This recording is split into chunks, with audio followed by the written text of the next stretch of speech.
Bonsoir, maître. Merci. Bonsoir. Pardon. Bonsoir, maître. Bonsoir. Maître Dubon, Morito. Merci. Morito. Maître. Oui. Vous êtes venu nous éclairer sur ces affaires d'agression sexuelle dans le monde politique que vous connaissez par cœur. En effet, je suis avocate de la défense. Défense. Défense, c'est ce que je dis. Souvent avocate commise d'orifice. D'office. D'office, excusez-moi, pardon, c'est que les affaires du moment tournent toujours un petit peu autour du même trou. Du même pot. Du même troupeau, je veux dire, voilà. Donc je connais très bien ce type de dossier, en effet, puisque je défends essentiellement des hommes politiques dans le box des enculés. Des accusés. C'est ce que je dis. DSK, Bill Clinton, Silvio Berlusconi, tous les glands de ce monde font appel à moi. Non, les grands. Aussi. Mais ce n'est pas la taille qui compte, monsieur de Verdière. La preuve, j'ai défendu Gérald Darmanin. Lors de sa première, deuxième, troisième, quatrième, enfin bref, énième accusation. Mais quand on aime, on ne compte pas, comme disait l'inventeur du rouleau de printemps. Pourquoi je dis ça? Parce que Nem Darmanin, évidemment. Je ne dévoile rien en disant que c'est son petit nom dans l'intimité. Voilà, calmez-vous, maître. J'imagine qu'on vous pose souvent la question, pourquoi défendez-vous ces hommes souvent indéfendables? C'est objection, madame la présidente. Vous voyez bien que l'avocat général essaie de sournoisement calomnier la défense. Or, dois-je rappeler à la Cour les fondements même de notre justice en citant le code pénal que j'ai ici même? Article 111-4, alinéa 13, quatrième paragraphe, en sortant de l'ascenseur. Tout individu qui est accusé a le droit de tirer sur mon doigt. Ah non, pas du tout. Non, c'est le livre des blagues de Toto de mon fils, pardon, excuse-moi. Pardon, donc je le ferai de mémoire. Tout individu accusé a le droit d'être descendu. Défendu. Ah, oui. C'est parce que je reviens d'un petit week-end en Corse, c'est pour ça. Donc oui, chers collègues, je m'enorgueillis de défendre par principe tous ceux qui sont attaqués. Ou tataki. Car mes clients sont souvent de gros poissons, pris dans les filets d'une justice qui pour eux est souvent plus vomi que rendue. Si vous voyez ce que je veux dire. Moi non, mais bon, voilà. Donc oui. Et alors, je vais faire taire les mauvaises langues, je ne fais pas cela pour l'argent, mon cher confrère. Ah. Non, car vous savez, mes honoraires comptent parmi les plus bas du barreau de Paris. Seulement 3 500 € le forfait de 5 questions. Alors, à peine le prix d'un jambon beurre à Saint-Barth, vous voyez, hein? Alors, s'il vous plaît. C'est quand même excessif, vous ne trouvez pas? Non, je ne trouve pas. Il vous reste 4 questions. Allez-y.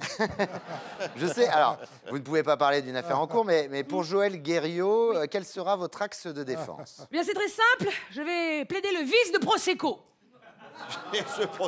Oui, car dans cette affaire, tout repose sur cette coupe de champagne que mon client aurait droguée.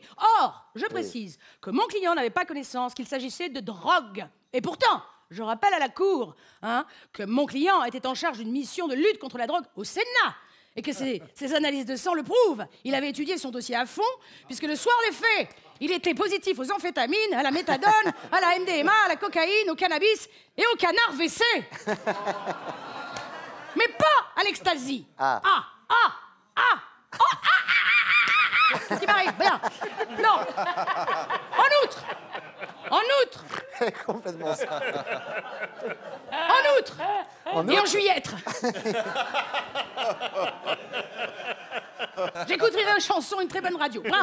En outre, le 10 sachets d'ecstasy a été retrouvé dans le tiroir de sa cuisine. Ce qui prouve bien que mon client pensait qu'il s'agissait de Smarties. Sinon, il les aurait rangés dans sa boîte à pharmacie, comme vous, comme moi, comme nous tous. Oui, qui plus est, dois-je rappeler à la Cour que le soir des faits, mon client était dépressif, de 18h à 23h30. Son chat, Kétamimine, oui, c'est son nom, oui, était en chimiothérapie à l'hôpital de la Riboisière et sa grand-mère bloquait l'arrière-train. Ou l'inverse. Mais bon, d'ailleurs, nous écouterons tout à l'heure le témoignage poignant du chat tant aimé, recueilli quelques heures avant son départ vers la mort. Voilà. Voilà, ben oui. C'est bouleversant, merci. Merci beaucoup, voilà. Ça suffit. Oui, ça suffit! Bien. Enfin, je procéderai à une reconstitution qui auront l'allure d'une preuve irréfutable de son innocence.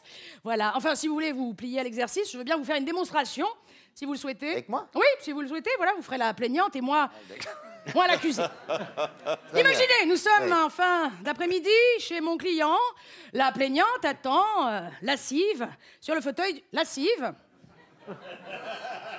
Sur le fauteuil du salon, évidemment, en écoutant une version unplugged de Tu veux mon zizi de Francky Vincent. Dont mon client est un fan de la première heure. Ce n'est pas un crime, que je sache. Voilà. L'ambiance. Oui, vous n'avez pas idée, c'est pas fini. L'ambiance est détendue, chaleureuse. puisque mon client a pris soin de monter le thermostat du salon sur 39 degrés. Ouf, c'est chaud, là. Il se dirige vers la plaignante, voilà, amicalement, les coupes à la main, avec un sourire enfantin, narquois, n'est-ce pas? Quand tout à coup, il trébuche sur le tapis du salon. La coupe, empoisonnée à son insu, gicle au visage de la plaignante, qui en avale quelques gouttes. Avaler quelques gouttes. C'est dans le show business, ça se voit. Voilà. J'ai fait des études quand même pour en arriver là, ouais. Dans la manœuvre, mon client perd ses lentilles de contact. Incapable de se mouvoir correctement, il demande à la plaignante. C'est vous. Je comprends rien à ce que je fais, en fait. Moi, je suis qui? Vous êtes la plaignante, hein? Je suis la plaignante. Mon Dieu, qu'il est bête. Bien. Demande à la plaignante de l'aider à retrouver ses lentilles de contact. Elle s'exécute, se penche en avant. Penchez-vous bien en avant, penchez-vous. Voilà. Bah, dis donc, oh! Attention, Pas très hein. souple, tout ça. Mieux. Énième coup du sort, mon client glisse sur une peau de Victor, ça banane. Écoutez ce que je dis. Non, Énième coup attention, attention, hein. Attention à ce que vous faites. Faites-moi confiance. Énième coup du sort. J'ai été baptisé. Il glisse sur une peau de banane. Glisse. Tentant, branlant. Branlant, mon client essaie de se rattraper à la jupe de la plaignante, qui, sous la pression, évidemment, craque. Mon client, se relevant, fait péter les bretelles de son pantalon, il se retrouve le pantalon sur les genoux.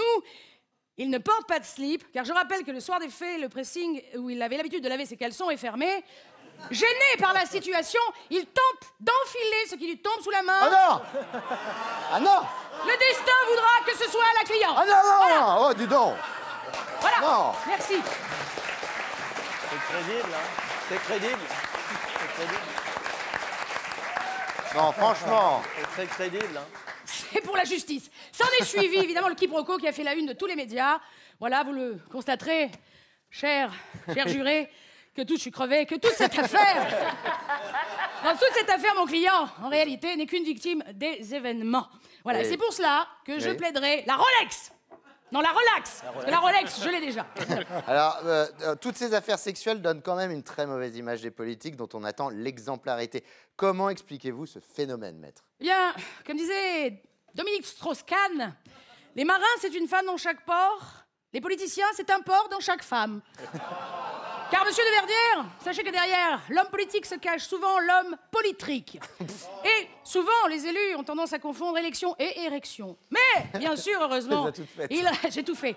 Évidemment, j'ai fait tout le champ lexical. Ah, évidemment, il y a toujours, et heureusement, des hommes vertueux et que seule la probité habite. Bien sûr. Ouais. En un seul mot, habite, évidemment. Gérard Larcher, pour ne pas le Ça, nommer. c'est vrai. Oui, tout à fait, qui lui n'a jamais sauté personne, et surtout pas un repas. Voilà, c'est le seul à ma connaissance, et c'est pour ça, monsieur de Verdière, que je me bats pour défendre tous les autres. Même s'ils sont coupables? Surtout s'ils sont coupables, monsieur de Verdière, car je rappelle que nous sommes en France, hein, et que si on mettait tous les pervers en prison, il n'y aurait plus personne pour diriger ce pays. Voilà, vive la République et vive la fente. Merci. Maître Dumont, Morito. Karine Dubernet. Que justice soit faite. Karine Dubernet, Perlimpinpin à Marseille le 9 décembre, à Paris les 23 et 30 décembre à l'Apollo Théâtre, à Sifour, près de chez moi le 19 janvier et à Cournon d'Auvergne le 2 février. Et Souris pas, c'est son autre spectacle, à Lyon le 27 janvier et à Bordeaux le 9 février. Ouais.